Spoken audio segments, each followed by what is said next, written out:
La semana pasada me llegó un mensaje de una antigua alumna. Se llama Beatriz Sánchez. Fue alumna mía a finales de los 90. Una de esas estudiantes que uno recuerda no por las notas, sino por la manera en que escuchaban.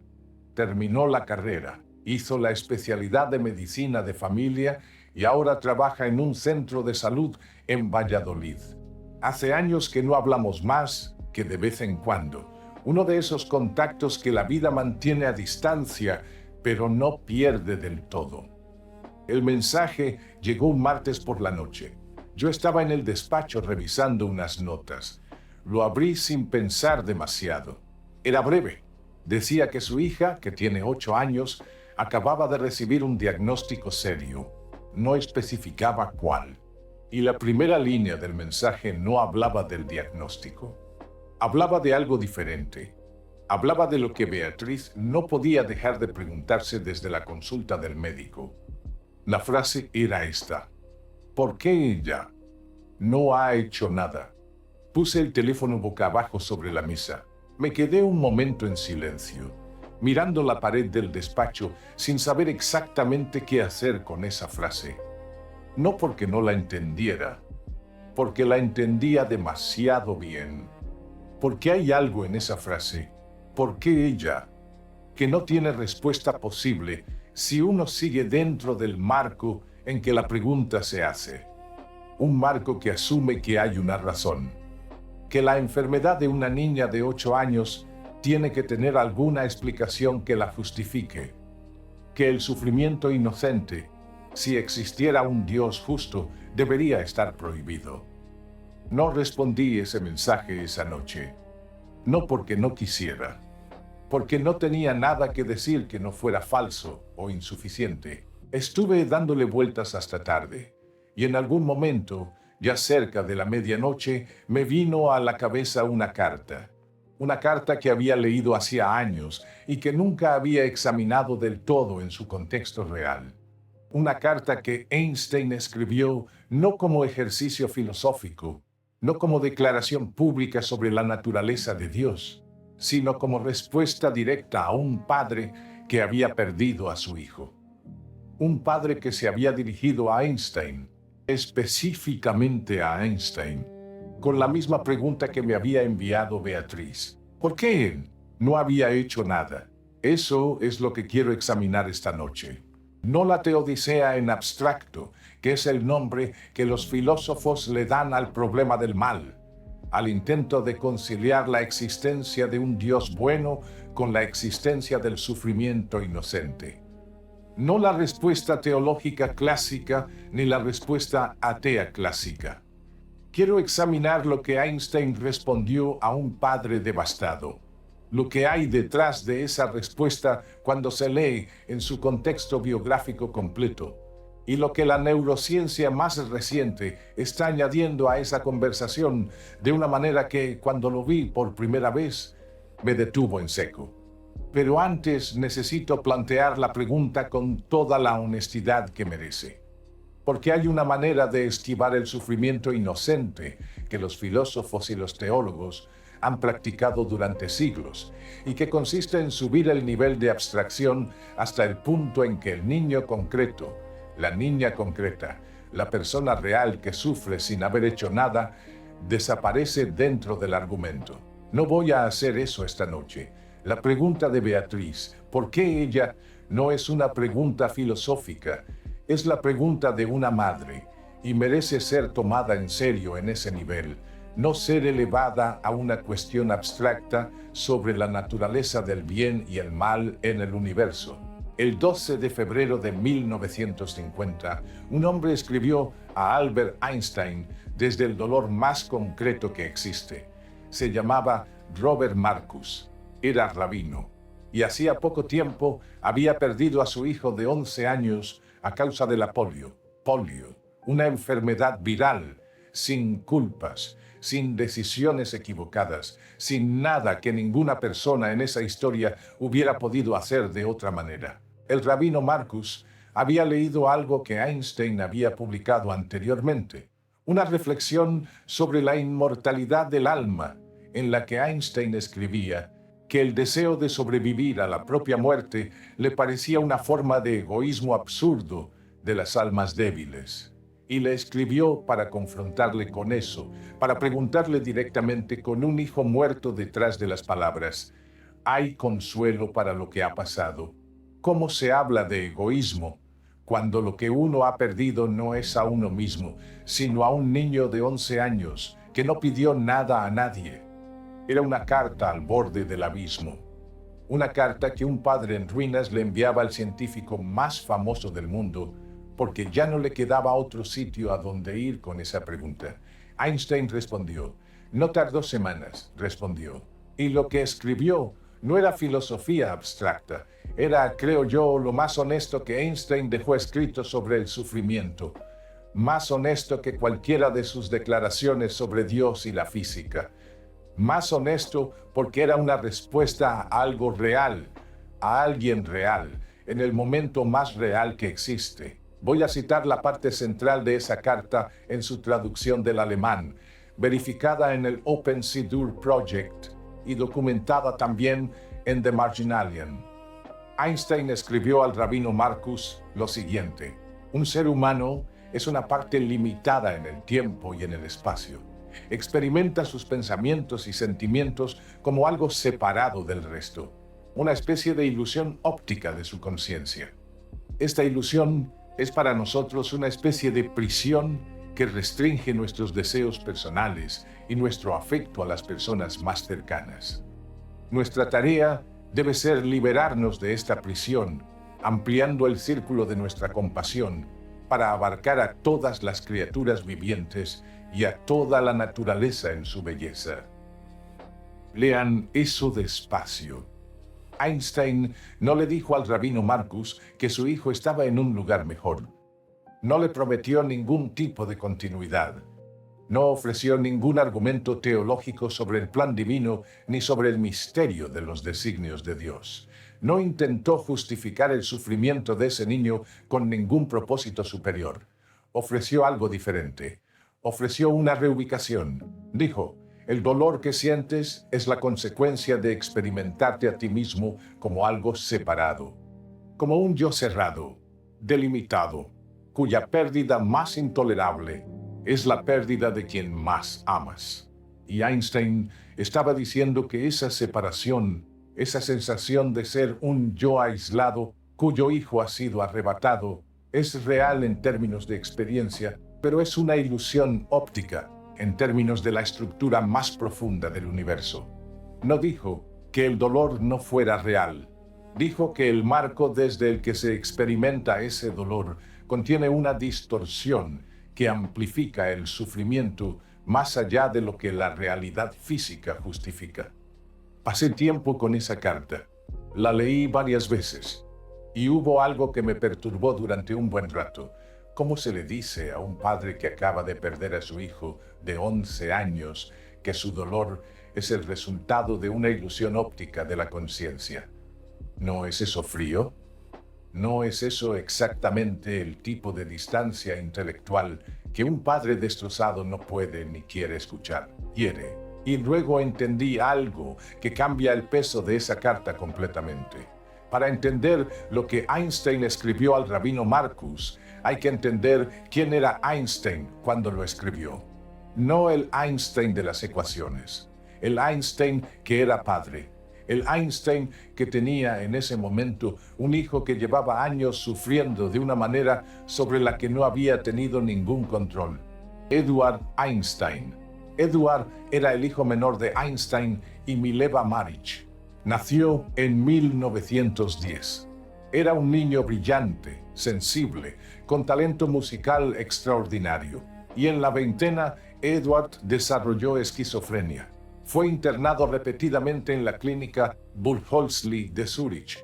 En 1933, cuando Einstein huyó de Alemania por la persecución nazi, cruzó el Atlántico y llegó a Princeton. Edward se quedó en Europa. No fue una decisión que Einstein tomara a la ligera.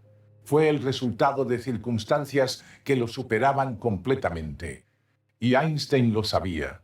Sabía que su hijo, que no había elegido la esquizofrenia, que no había hecho nada para merecer lo que le estaba ocurriendo. Iba a vivir el resto de su vida en una institución. Sabía que no iba a poder verle. Sabía que había una distancia que no podría cruzar. Edward murió en la clínica Burghley en 1965. Einstein no llegó a verle. Cuando Einstein le escribió al rabino Marcus sobre la ilusión óptica de la conciencia, sobre la prisión de experimentarse como un yo separado, no lo escribió desde la comodidad de quien ha vivido sin pérdidas. Lo escribió como alguien que había cargado durante décadas con la impotencia más concreta que existe, la de un padre que no puede proteger a su hijo, la de alguien que sabe que su hijo inocente sufre y que no hay nada que pueda hacer. Lo que Einstein le ofreció al rabino Marcus no era filosofía abstracta, era lo único que Einstein había encontrado en su propia experiencia de ser padre, que le permitía no ser destruido por esa impotencia. Eso cambia el peso de la carta. No es un argumento frío, es una respuesta que nació de adentro. Ahora bien, hay algo que necesito decirles antes de seguir, porque hay una cita que circula en internet atribuida a Einstein que aparece en exactamente este contexto, cuando se habla del mal y el sufrimiento inocente. La cita dice algo así: el mal es el resultado de la ausencia del amor de Dios en el corazón humano. Es una frase hermosa, y Einstein no la escribió. PolitiFact la investigó. Snopes la investigó. Quote Investigator la rastreó en todos los archivos disponibles. No aparece en ningún documento verificado de Einstein. No está en ninguna carta, en ninguna entrevista, en ningún ensayo.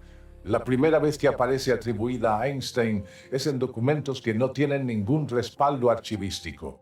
Lo digo porque este canal se ha comprometido desde el principio a ser honesto sobre las atribuciones.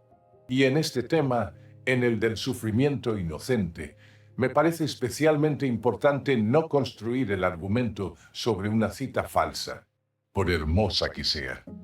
Lo que Einstein sí dijo, lo que está verificado, lo que nació de una experiencia real y se dirigió a un dolor real, es la carta al rabino Marcus, y eso, creo yo, es mucho más interesante que cualquier cita fabricada, porque la carta al rabino Marcus no da una respuesta cómoda. No dice que el sufrimiento tiene un propósito. No dice que Dios lo permitió por alguna razón que un día entenderemos.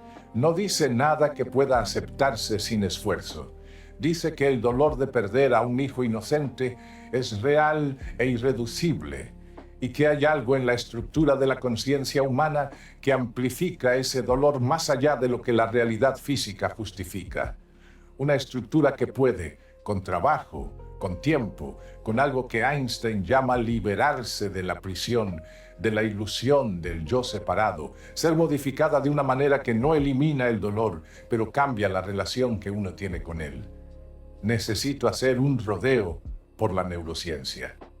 No para alejarme de la pregunta, sino para llegar a ella desde un ángulo que no hubiera podido imaginar hace 20 años. Hay una distinción que la investigación de la Neuroscience of Consciousness de Oxford, publicada en 2024, documenta con una precisión que me parece extraordinaria para esta conversación. El dolor y el sufrimiento no son lo mismo. No en términos filosóficos, en términos neurológicos, en términos de circuitos cerebrales, de vías de procesamiento, de señales medibles en el organismo. Los investigadores identifican 3 vías separadas en el procesamiento del dolor. La primera es la vía lateral, es el componente sensorial. Registra la señal de daño en el tejido, la intensidad, la localización. Es lo que llamamos el dolor en sentido estricto. La segunda es la vía medial. Es la dimensión del significado y la relevancia. Es lo que el cerebro hace con la señal de daño una vez que la registra. Es la dimensión del sufrimiento. La tercera es la vía inhibitoria descendente. Es el sistema que puede modular las 2 anteriores. Y el hallazgo central que me interesa para esta noche es este. las tres vías son separables. Es posible tener dolor sin sufrimiento y sufrimiento sin dolor. Lean eso de nuevo. Es posible tener sufrimiento sin dolor físico. Eso no es una paradoja. Es una descripción de lo que ocurre en el sufrimiento inocente de la manera más precisa que la neurociencia puede ofrecer ahora mismo. Cuando una niña de 8 años recibe un diagnóstico serio, su cuerpo puede tener o no tener dolor físico, dependiendo de la naturaleza del diagnóstico. Pero el sufrimiento, el que experimenta ella, el que experimenta su madre, el que experimentó el rabino Marcus cuando perdió a su hijo de 11 años, ese sufrimiento activa la vía medial con una intensidad que no es proporcional al dolor físico presente. ¿Por qué? Porque la vía medial, la vía del sufrimiento, se superpone con las redes cerebrales de saliencia y estrés. Y esas redes se activan con máxima intensidad cuando el cerebro clasifica una experiencia como injusta, como irreparable, como sin sentido. El sufrimiento inocente no duele más porque el dolor físico sea mayor. Duele más porque el cerebro lo procesa como una violación del orden del mundo. ¿Por qué ella no ha hecho nada?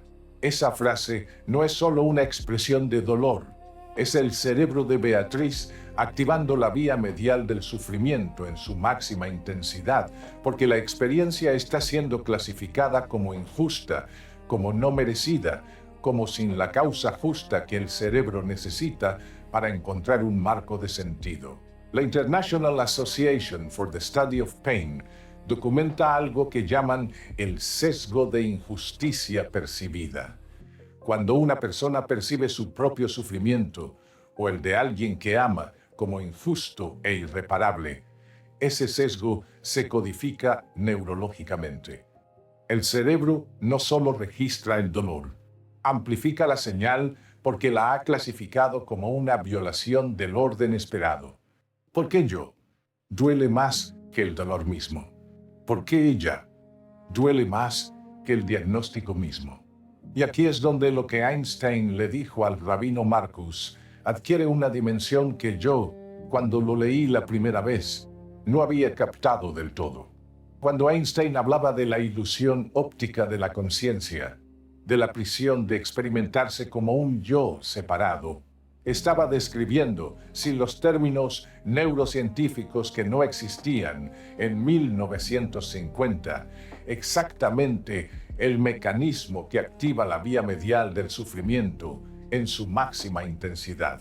Un yo cerrado, separado, con fronteras rígidas, que experimenta la pérdida de lo que ama como una amputación de sí mismo. Es el yo que la neurociencia describe como el estado mental que activa el sesgo de injusticia percibida con más fuerza. Un yo que ha ampliado sus límites, que se experimenta como parte de algo más grande que sí mismo, que ha reducido la rigidez de las fronteras entre yo y no yo. Es el yo que la neurociencia describe como más capaz de procesar el dolor, sin que la vía medial del sufrimiento se dispare hasta hacerse insoportable. Einstein no tenía ese vocabulario, pero había llegado al mismo lugar. Y lo había llegado no por abstracción filosófica, lo había llegado siendo padre de Edward, lo había llegado siendo el hombre que fue perseguido por su identidad, no por sus actos. Lo había llegado siendo alguien que había visto cómo amigos y colegas judíos morían en el Holocausto mientras él estaba a salvo en Princeton, a salvo por razones que no tenían nada que ver con el mérito. Cuando Einstein le habló al rabino Marcus de la ilusión óptica del yo separado, lo hacía como alguien que había tenido que encontrar esa perspectiva para no ser destruido por su propia versión del sufrimiento inocente, no como consuelo teórico, como algo que había necesitado para sobrevivir. Hay algo más en esa carta que quiero examinar, porque creo que es el elemento más difícil y el más honesto. Einstein nunca respondió la pregunta que el rabino Marcus le estaba haciendo en realidad. La pregunta que Marcus le hacía, la que había debajo de todas las palabras, era esta: ¿Hay una razón por la que mi hijo murió? Einstein no respondió eso, no porque no supiera, porque rechazaba el marco en que esa pregunta tiene sentido. El Dios de Spinoza, el Dios de Einstein, no es un árbitro que asigna razones al sufrimiento. No lleva la cuenta de lo que cada persona merece. No decide que un niño de 11 años muera de polio porque hay algún propósito que esa muerte sirve. Ese Dios, el Dios relojero, que interviene puntualmente en la historia de cada persona para enseñarle algo, o probarla, o prepararla para algo mejor, ese Dios no existe en la física de Einstein. Lo que Einstein ofreció, en cambio, no fue una razón.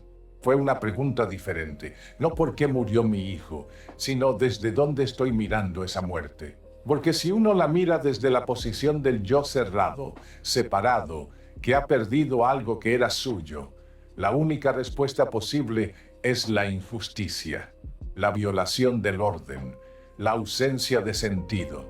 Pero si uno la mira desde una posición más amplia, desde la posición que Einstein describía como liberarse de la prisión del yo separado, lo que se ve es diferente. No es menos doloroso, pero es diferente. El niño que murió era parte de algo más grande que él mismo. Era parte de una continuidad que no desaparece cuando el cuerpo desaparece. La energía, la información, la influencia que ese niño tuvo sobre las personas que lo conocieron, sobre su padre, sobre el mundo que lo contuvo durante 11 años. Eso no se detiene cuando el corazón se detiene. Einstein lo sabía de física y lo sabía de haber sido padre de Edward. Necesito ser honesto sobre el límite de lo que acabo de decir, porque hay una versión de este argumento que puede sonar como si estuviera diciéndoles que el sufrimiento inocente no es tan grave, que con la perspectiva correcta se puede procesar sin que duela de verdad, que la madre de Beatriz debería poder llegar a esa posición ampliada y desde ahí el diagnóstico de su hija dolerá menos. No es eso. El dolor de Beatriz es real. El dolor del rabino Marcus era real. El dolor de Einstein por Edward era real. La neurociencia no propone eliminar el dolor. Propone que hay dos formas de experimentar el mismo dolor que son neurológicamente distintas. Una que añade al dolor físico la amplificación de la vía medial del sufrimiento activada al máximo por el sesgo de injusticia percibida, y otra que no elimina el dolor, pero no lo amplifica de esa manera. Einstein no le dijo al rabino Marcus, deje de sufrir. Le dijo, hay un marco desde el que el sufrimiento que tienes no termina de destruirte. Esa es una diferencia enorme, no una respuesta al porqué, una herramienta para sobrevivir al hecho. Hay un contexto biográfico de esta carta que me parece fundamental y que habitualmente se pierde cuando se cita. En febrero de 1950, cuando Einstein escribe al rabino Marcus, tiene 71 años. Ha vivido el exilio, ha vivido la persecución, ha vivido el holocausto desde la distancia impotente de quien sabe que otros de su pueblo mueren mientras él está a salvo. Ha vivido la culpa de la bomba atómica, ha vivido la imposibilidad de salvar a Edward y ha sobrevivido a todo eso. No ileso, no sin daño, pero en pie. Finney, no creo que sea accidental que la respuesta que Einstein da al rabino Marcus, esa carta sobre la ilusión óptica del yo separado y la prisión que esa ilusión representa, sea también la descripción de lo que Einstein había tenido que hacer con su propia vida para no ser destruido por ella. Cuando alguien que ha pasado por el fuego le dice a otro que está en el fuego cómo sobrevivió, eso no es consejo teórico, es testimonio. Y me parece que eso es lo que es la carta al rabino Marcus, no la respuesta de un filósofo a un problema abstracto. El testimonio de un hombre que había encontrado la única posición desde la que el sufrimiento inocente se puede habitar sin que destruya todo lo que uno es. Quiero hacer una pausa aquí para hablar de algo que me cuesta articular bien, pero que me parece central. Hay una tentación muy humana cuando uno habla del sufrimiento inocente, de llegar a alguna conclusión que lo explique, que lo justifique, que le dé un sentido que haga que el dolor tenga un propósito reconocible. Einstein no hizo eso. Y creo que esa negativa a hacer eso es una de las cosas más honestas y más difíciles de su respuesta al rabino Marcus. Einstein no dijo: el sufrimiento de tu hijo tenía un propósito que entenderás algún día. No dijo: Dios lo permitió para enseñarte algo. No dijo: tu hijo estará mejor en otro lugar. No dijo ninguna de las cosas que habitualmente se dicen en ese momento, porque son las cosas que alivian la incomodidad del que las dice más que el dolor del que las escucha. Dijo: no hay un árbitro cósmico que asigne razones al sufrimiento. Lo que hay es la estructura del universo. Y dentro de esa estructura hay una posición desde la que uno puede estar con el sufrimiento sin que el sufrimiento termine de destruir todo lo que uno es. Es una respuesta extraña. Es una respuesta que no conforta de la manera en que habitualmente se conforta. Pero es, creo yo, la más honesta que existe. Porque la alternativa, la que dice que hay un propósito, que hay una razón, que el sufrimiento inocente tiene una justificación que algún día se revelará, esa alternativa no solo es difícil de sostener filosóficamente, es, en la experiencia de muchas personas que la han necesitado, la que termina por derrumbarse en el momento más difícil, cuando el dolor se hace insoportable y la explicación no llega. Einstein ofrecía algo más pequeño en apariencia, pero más sólido. No una explicación, una posición. Y una posición se puede sostener aunque la explicación no llegue. Hace unos días, finalmente, le respondí a Beatriz. No le di una explicación. No le dije que el diagnóstico de su hija tiene un propósito. No le dije que Dios lo tiene todo bajo control. No le dije nada que no pudiera sostener con honestidad. Le dije que había una carta. Le dije que un padre había preguntado a Einstein exactamente lo que ella me estaba preguntando a mí, y le dije que Einstein no había respondido el por qué, que había respondido algo diferente, que había dicho que el dolor de perder lo que uno ama es real e irreducible, pero que la posición desde la que uno lo experimenta no es fija, que hay trabajo que hacer, difícil y sin garantías, para ensanchar esa posición, para ser un poco más que el yo que sufre la pérdida, para que el amor que uno tiene por lo que sufre no quede encerrado en la prisión de lo que se ha perdido, sino que encuentre una forma de continuar. No sé si eso le sirvió. Probablemente no de manera inmediata. Probablemente ese mensaje era poco frente a lo que está viviendo, pero era lo más honesto que tenía, y creo que Einstein habría dicho lo mismo. Hay algo que quiero examinar antes de terminar, algo que la pregunta del sufrimiento inocente plantea sobre la fe, y que me parece que Einstein tenía una respuesta muy específica que habitualmente se pierde en la discusión más amplia. La pregunta del sufrimiento inocente es la pregunta que más fe ha destruido en la historia de la humanidad, más que cualquier argumento filosófico, más que cualquier descubrimiento científico. El argumento no es abstracto, es concreto. Si Dios es bueno y todopoderoso, ¿por qué permite que sufran los inocentes? Esa pregunta ha llevado a personas profundamente creyentes al ateísmo. Ha llevado a personas que vivían con una fe que les sostenía a encontrarse, después de una pérdida, sin el suelo bajo los pies. Einstein tenía una respuesta muy específica a eso, y no es la respuesta que la mayoría esperaría. La respuesta de Einstein era que ese Dios, el Dios que debería intervenir para proteger a los inocentes, pero no lo hace. El Dios que tiene un plan y que permite el sufrimiento como parte de ese plan, ese Dios no existe. No como afirmación atea, como afirmación física. Einstein rechazaba a ese Dios, no porque le pareciera una idea ingenua, sino porque la física que había pasado décadas desarrollando no dejaba espacio para un Dios que negocia excepciones a las leyes del universo. La armonía del universo, la precisión de sus leyes, la coherencia matemática de su estructura, todo eso señalaba hacia algo que Einstein llamaba Dios, pero que no era el Dios árbitro personal. Y lo que esto significa para el sufrimiento inocente es esto.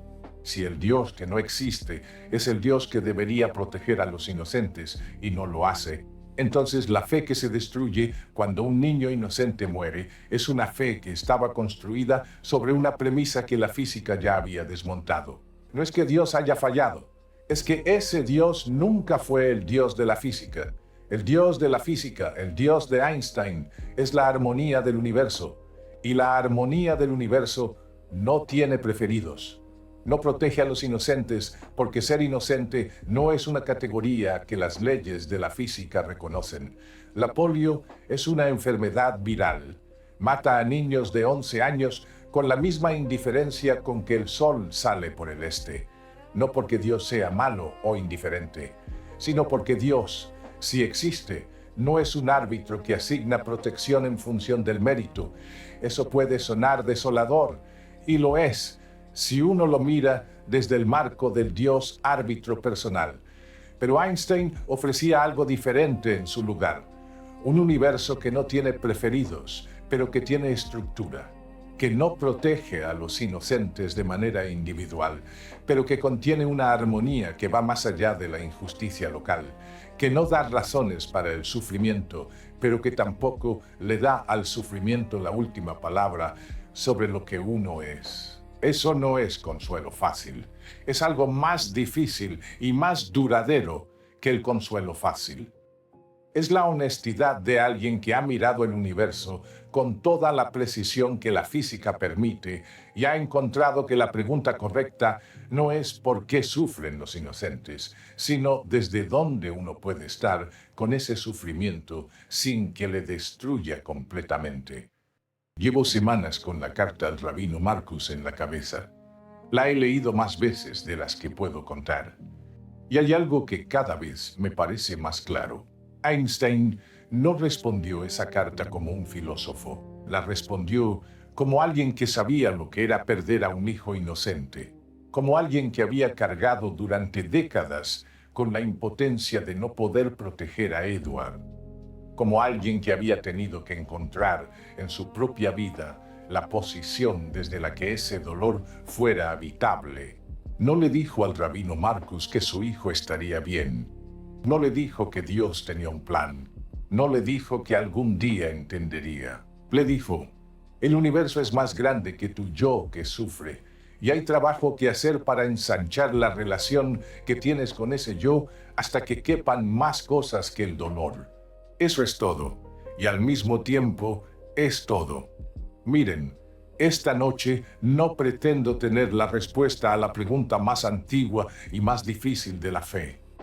Llevo décadas con ella, y sigue siendo la pregunta que más me cuesta, la que más desearía poder responder bien, la que aparece en los mensajes de las personas que han confiado en este canal con lo que más les duele.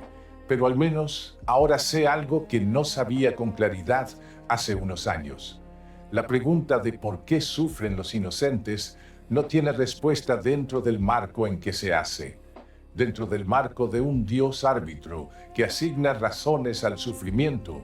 La pregunta solo puede responderse con silencio o con mentira. Lo que Einstein le ofreció al rabino Marcus y lo que la neurociencia está empezando a documentar, de maneras que Einstein no tenía a su disposición, es que hay una pregunta diferente que sí tiene respuesta. No por qué sufren los inocentes, sino desde qué posición puedo estar con ese sufrimiento. Esas no son la misma pregunta y no producen las mismas respuestas. La primera lleva al borde del abismo cuando la respuesta no llega. La segunda lleva hacia adentro, hacia el trabajo de ensanchar la posición desde la que uno experimenta lo que experimenta, hacia algo que no elimina el dolor, pero que no deja que el dolor sea lo único que hay. Einstein lo llamó liberarse de la prisión del yo separado. La neurociencia lo llama reducir la activación de la vía medial del sufrimiento a través del reencuadre del significado. Mi madre, que no había leído a Einstein ni a los investigadores de Oxford, lo habría dicho de otra manera. Lo habría dicho con el rosario entre los dedos, a las 11 de la noche, con la voz que atravesaba la pared de mi cuarto.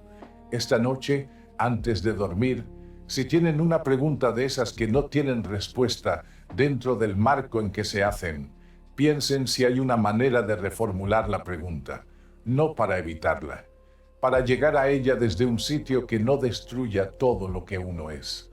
Eso fue lo que Einstein hizo, eso fue lo que le ofreció al rabino Marcus, eso fue lo único que tenía para dar y no era poco. Cuídense esta noche y no dejen de hacerse preguntas.